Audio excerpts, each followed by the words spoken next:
conditionality in the avis on Serbia shows that it's not something that the international community is simply kind of imposing on Kosovo to, in a rather weakly way, enable us all to welcome Serbia as a candidate for membership.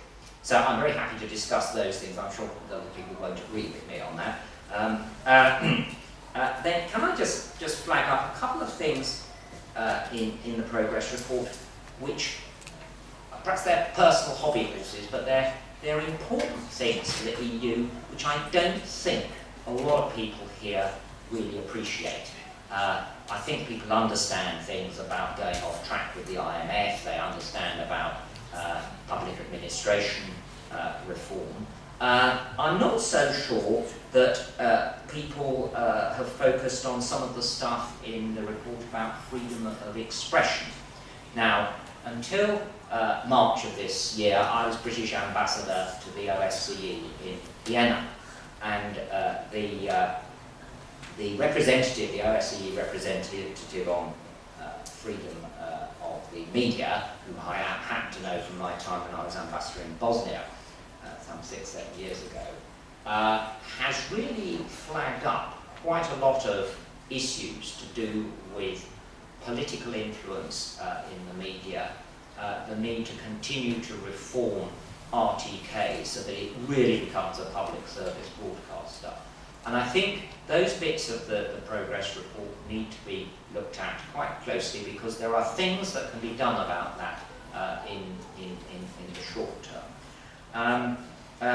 Another issue is EU environmental standards. I don't think anyone in this country actually understands very much about the environment. They don't look at all the plastic bags around the place.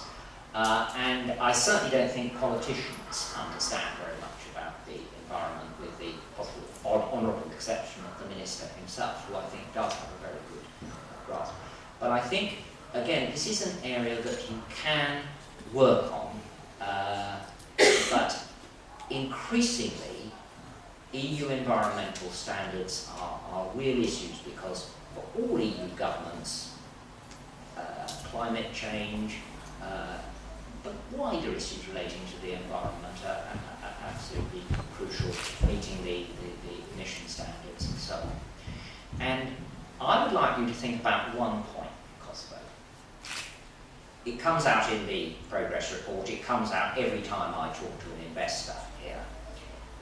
The electricity supply in Kosovo is very wobbly. It's wobbly in Pristina at the moment. It's a downside, more wobbly once you get outside Pristina. It's very difficult, apart from the comfort factor, it is very difficult to attract significant investments, particularly by medium-sized companies, into provincial areas of the country where the electricity supply is not assured. The solution, of course, is very clear. It is the upgrading, which I won't go into detail, but let's call it the upgrading of Obilic, the upgrading of the capacity, which I think we all recognise means more coal-fired capacity. It means using lignite, which is the dirtiest coal that there is.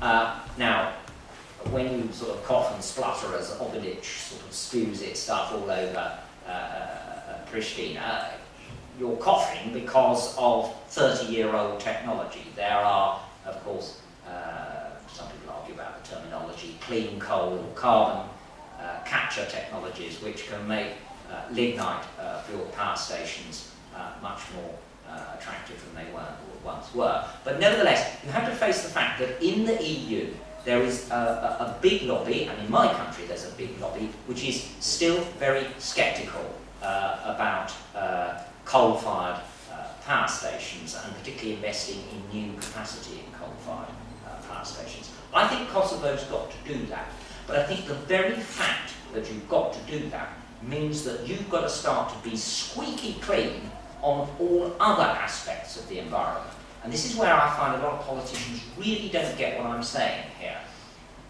If you're going to go down dirty power, I mean, however much it's cleaned up, it's still dirty power, and I'm pretty sure we will support you on that. We will support a World Bank guarantee if it's necessary. But you've got to go through a process of political demonstration to the rest of the world that you're really trying to tackle other environmental issues. And I think that's something that you really need to think about here, because it also links to all the provisions in, if you like, in the Ahtisaari plan about cultural heritage. One of the things that can help reanimate the economy of Kosovo, it may be a very small element, is tourism, is getting people to come and see the beautiful sites that exist here, some of them belonging to Serbian Orthodox Church, some of them not. But all of the work on cultural heritage also links in with the environment. Transport also links in with the environment. Why is there so much emphasis on construction of roads when you have a railway system? It's not electrified, but you could be investing a lot more in the rail sector, as every country in the EU is, like in my country. So I think these are issues that need to be thought about, and they are linked to the EU agenda.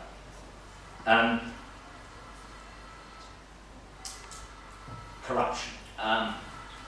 You don't have to be British ambassador in this place for very long before you have some company that comes to you and says that they've got a project that some mayor's got his fingers in the till and wants a bribe and all this stuff. We have in Britain now very, very tough legislation which the government is determined to implement, which actually means that British companies can be taken to court in the UK for offering bribes overseas. And this is beginning to push across the scene in the EU. Really tackling corruption. I know there was a lot of emphasis in the last progress report on public procurement, and there's been a lot of progress there. But really tackling corruption, tackling politicians with their fingers in the till, is something that this country has got to do. I don't think anyone quite knows what this reference in the progress report to a structured dialogue on rule of law means. The Commission here certainly don't seem to know what it means. But I suspect it will relate to strengthening the judiciary and really strengthening the structures here to try and root out corruption, because I think that is one of the areas that Kosovo has to do a lot of work on it. I mean, I don't pretend there isn't corruption in the UK. There's corruption in lots of countries that are already in the EU. But it really is a scourge. It undermines the economy and the administration. And so I think it is an area that it is going to have to be a big focus. And finally, and I apologise for going on so long, could I also make another point about the EU and the progress towards EU integration? There's a bit of a tendency to think that this is all dealt with by a bunch of gnomes in Brussels and the politicians here in Kosovo. EU integration is something that involves all members of society. And I think it's very important, particularly for the young, dynamic members of society like yourselves, to really get engaged on these EU-related issues.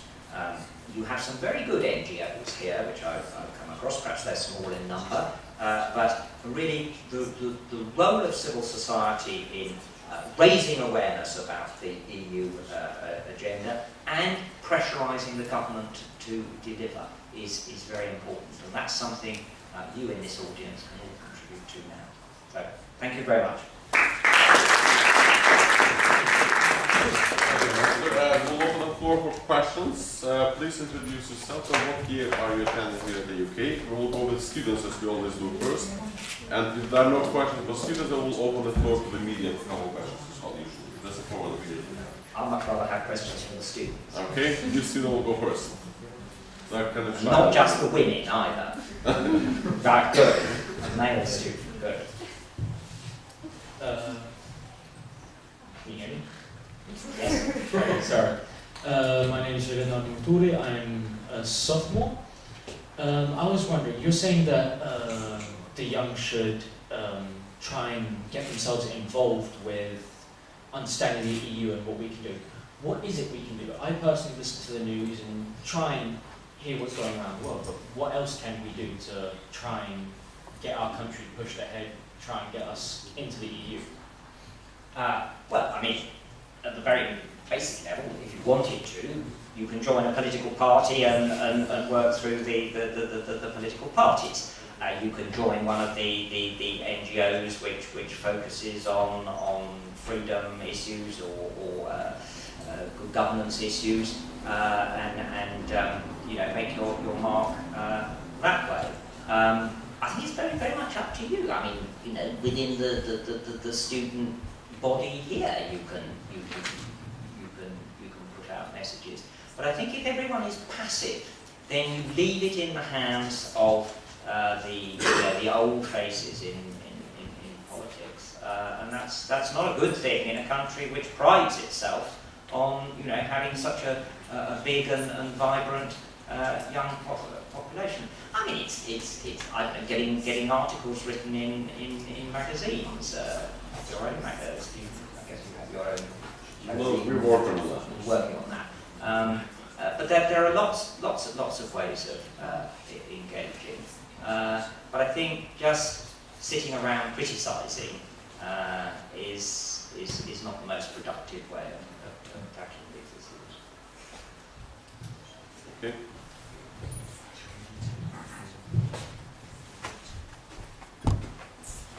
All the women will be quiet when we ask questions. Hello, Lumbar Zagaloza, freshman at here. You mentioned Mitrovica in the north.